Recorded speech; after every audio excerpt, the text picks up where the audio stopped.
जंगली कैदियों ने कैद खाने में नंगा नाच मचा दिया था जब उनको जिंदगी में पहली बार ज्योमेट्री बॉक्स मिला। इनको समझ नहीं आया कि इसका करना क्या है। उसमें से प्रकार निकाल के बोतल के ढक्कन में छेद कर रहे हैं, फिर उसके अंदर से पानी पी रहे हैं। आधे बच्चों को पल्ले ही नहीं पड़ रहा है कि ये दो मुंह वाले प्रकार का करना क्या है, तो बैठ के उसकी स्ट्रेचिंग खोल रहे हैं। कुछ गांव के लौंडों ने मिलके तो हथियार वगैरह बना लिए थे। ये देख, ये अपने को यहाँ से हुक पकड़ना है, उसके बाद तुम जैसे खींच के इसको छोड़। हाँ, हमारे स्कूल में आसपास के गांव से भी बच्चे आते थे।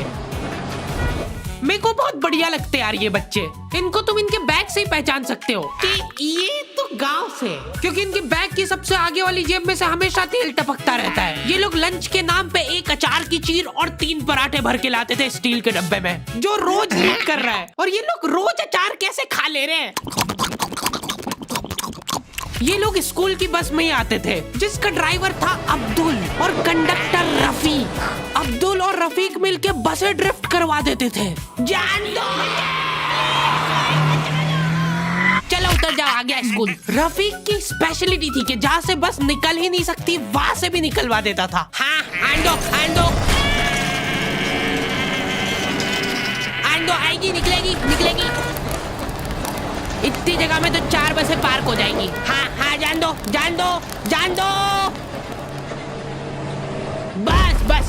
अब्दुल और रफीक बहुत डेडिकेशन के साथ काम करते थे। बारिश में गांव में बाढ़ आ गई है। गांव वाले बेचारे घर से बाहर नहीं निकल पा रहे हैं। बच्चों ने स्कूल की ड्रेस पहनी थी, वो वापस से खोल दी कि ऐसे मौसम में तो कहाँ ही जा पा रहे हैं स्कूल। इधर अब्दुल और रफीक बस लेके आ गए बाढ़ में। आराम से निकलेगी, आराम से।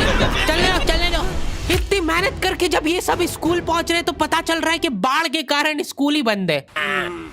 मेरे को बहुत पसंद है ये बच्चे, क्योंकि ये पढ़ाई को ज्यादा सीरियसली लेते ही नहीं है। ये लोग सारे सब्जेक्ट की एक ही कॉपी बना रहे हैं। टीचर ने कवर चढ़ाने का बोला तो न्यूज़पेपर में लपेट के लिया रहे कॉपी को। ये लो, चाय के कप के निशान दिख रहे यार उस पे। बेटा पेपर तो ढंग का लपेट के लाते। 120 पन्ने की कॉपी में 5 पार्टीशन कर रखे इन्होंने अलग अलग सब्जेक्ट के, और उसमें भी छोटा लिख रहे ताकि कॉपी नहीं भराए। और ऐसा नहीं है कि इनके पास पैसे नहीं है कॉपी लाने के। इनके गांव में इनकी इतनी जमीन है ना कि ये लोग जमीन बेच के अक्खा स्कूल खरीद सकते हैं। वो अलग बात है कि इनको इनकी जमीन का हिस्सा अभी तक मिला नहीं है, क्योंकि चाचा और पापा के बीच में घनघोर मनमुटाव है। दोनों को ऐसा लगता है कि इसने मेरे को धोखा दिया है। धोखेबाज, साथ में मत बोल। देख, मैं यहाँ पे फालतू बात करने नहीं आया हूँ। बात एकदम क्लियर है, मेरे को मिलनी चाहिए पूरी प्रॉपर्टी। अच्छा ठीक है, सबसे पहले तो तू औकात में रहे। तू रहे औकात में। अरे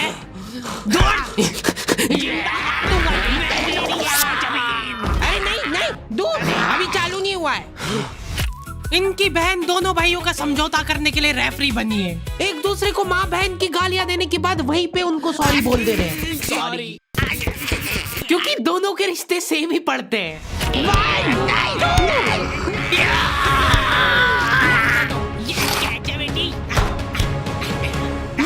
जीत गया। ये देख कोर्ट कचहरी में मिलेंगे अब। तो अभी तक वो केस चल रहा है और वो चलता ही रहेगा जब तक पापा या चाचा में से कोई मर नहीं जाता। हमारी क्लास के बच्चे बहुत बतौकड़े थे। इनके मुंह का थूक खत्म हो जाता था बोल के। अरे देखो, मैंने व्हाट्सएप स्टेटस डाला था उसका हाथ पकड़ के। अब उसको ऐसा लगा कि मेरा स्टेटस सबको दिखता है, पर मैंने सेटिंग्स में जाके स्टेटस सिर्फ उसको विजिबल कर रखा था। लॉन्डो से कुछ भी शेयर करना बहुत रिस्की काम होता है। मेरे को तो अच्छी लगती है यार कंचन। तुमने सिर्फ बोला है कि ये अच्छी लगती है, इधर लॉन्डो ने अफवाह फैलानी चालू कर दी। सर, उसको आंख उठा के मत देखना, भाई की बंदी है। जब भी वो पास से निकल रही है मत करो यार ये हरकत। वो इंटरेस्टेड होगी भी तो भाग जाएगी तुम्हारी हरकतों की वजह से। इतनी ज्यादा बकलोली सहन करने के बाद हमारे क्लास टीचर ने सोचा कि इनका सेटिंग अरेंजमेंट चेंज कर देते हैं। एक लड़का और एक लड़की बैठाएंगे, फिर देखते कैसे बात करते हैं ये। मेरे दोस्तों के पास जो लड़कियां बैठी वो बीच में बैग रख ले रही है ताकि गलती से भी ये दरिंदा उससे टच नहीं हो जाए। इनका तो फिर भी ठीक था, मेरी किस्मत तो बिल्कुल ही घटिया थी।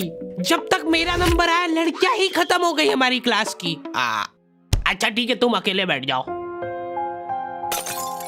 तो अब सभी बच्चों को फर्स्ट पीरियड तो मजबूरन ऐसे ही बैठना पड़ता था, लेकिन जैसे ही सेकंड पीरियड लगता था इस टीचर की क्लास के बाहर जाने में और अगले टीचर की क्लास में आने में 30 सेकंड मिलते थे हमको। उस 30 सेकंड में सब लोग अपने अपने झोले उठा के दौड़ रहे इधर उधर।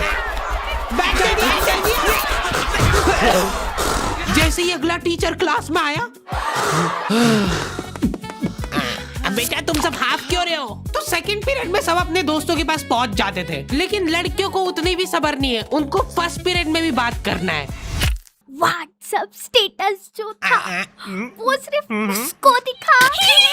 क्लास के इस कोने से उस कोने तक इशारों में बातें हो रही है इनकी। लिप सिंक पढ़ ले रही है लड़कियां इतनी दूर से। या लौंडो को चिल्ला चिल्ला के बताने के बाद भी समझ नहीं आती आधी चीजें। अरे तो तुम इसकी कॉपी नानी के यहाँ क्यों लेके गए थे? सर वो मेरे को लगा मैं वहां जाके पढ़ाई करूंगा। इनसे घर में, स्कूल में, कोचिंग में कई पढ़ाई नहीं हो रही है और 4 दिन के लिए कहीं घूमने जा रहे तो उसमें बैग में कॉपियां भर ले रहे कि अब होगी पढ़ाई। वो भी दूसरे की कॉपी मांग के ले जा रहे हैं। वहां जाके सिर्फ कॉपी निकाल के सामने रख दी सबके, ताकि नानी के घर पे तुम्हारा एकदम रोला जम जाए कि लड़का दुनिया इधर से उधर हो जाए पर पढ़ाई नहीं छोड़ता है। लड़का दूसरे की कॉपी मांग के लाया है अपनी कॉपी कंप्लीट करने के लिए, जबकि स्कूल डेली जा रहा है अपना लड़का, फिर भी कॉपी इनकम्प्लीट रह जा रही है। और बात ये कि वहां जाके भी इनसे कॉपी कंप्लीट हुई नहीं है, उल्टा हुआ निकाल के रख दी थी और भूल के आ गए कॉपी।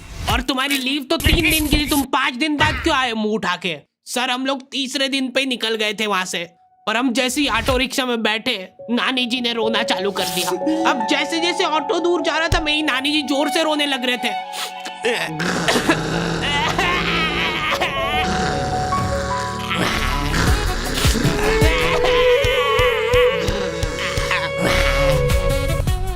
एक पूरा दिन तो इसमें हो गया सर हमारा। फिर अगले दिन मम्मी ने उतर के नानी जी को समझाया, रो मत मम्मी, ऐसे रो मत, मत रो। उन्होंने रोते रोते समझाया कि मत रो। आधा दिन ये चला, फिर आधे दिन ऑटो वाले ने वापस से मजे लिए।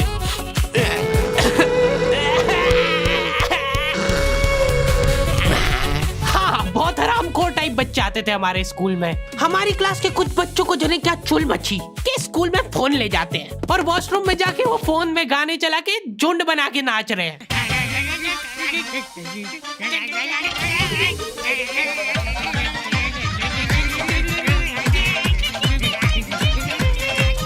उधर साइड में लाइन डिस्टर्ब हो गई यार उन बच्चों की जो कांच में बाल बनाने के लिए लगी है। वॉशरूम में मूतने से ज्यादा लंबी लाइन बाल जमाने के लिए लगी होती थी। और तुम गौर से देखोगे इनको तो पता चलेगा कि सब लोग सेम ही चीज कर रहे हैं। बाल गीले करके अपनी जेब से कंघा निकाल रहे गोल वाला, उसके अंदर 2 उंगली फंसा रहे और फिर बाल खड़े कर रहे हैं।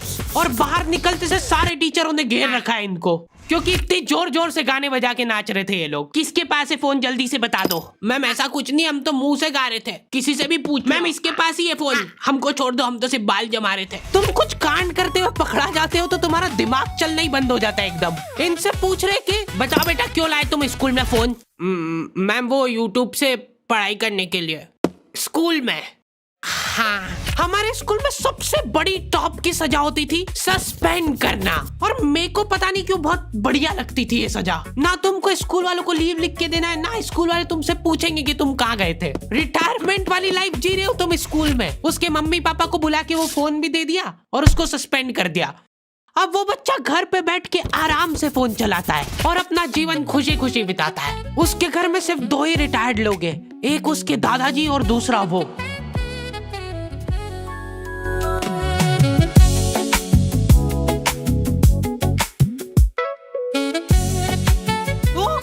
तो दी एंड हो चुका है। आई होप तुम लोगों को ये वीडियो पसंद आई होगी, और अगर नहीं आई है तो क्यों देखी।